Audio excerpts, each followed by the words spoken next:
Magandang umaga, ngayon po ay araw ng Martes, September 3, 2024. Update po muli tayo sa lagay ng panahon. Patuloy po na minomonitor ang bagyong Inteng na nasa loob pa rin ng ating Philippine Area of Responsibility.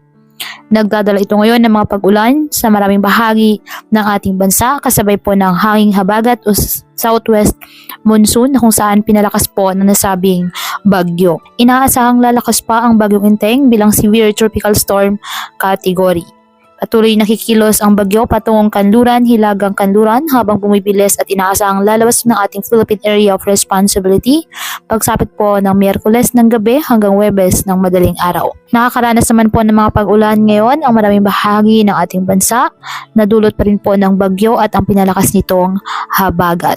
Para sa mga heavy rainfall advisory, bisitahin po ang DOST Pag-asa para po palaging updated. Kaya patuloy po natin na pinag-iingat ang ating mga kababayan sa banta po ng mga pagbaha at pagguho ng lupa, lalo na kapag may malalakas na ulan, at ugaliin po na magdala palagi ng payong o kahit anong panangga sa ulan sa tuwing lalabas ng ating mga tahanan. At yan po muna ang update sa lagay ng panahon ngayong araw. Muli patuloy po tayo na mag-ingat at palaging tandaan, God loves you. Stay safe and God bless.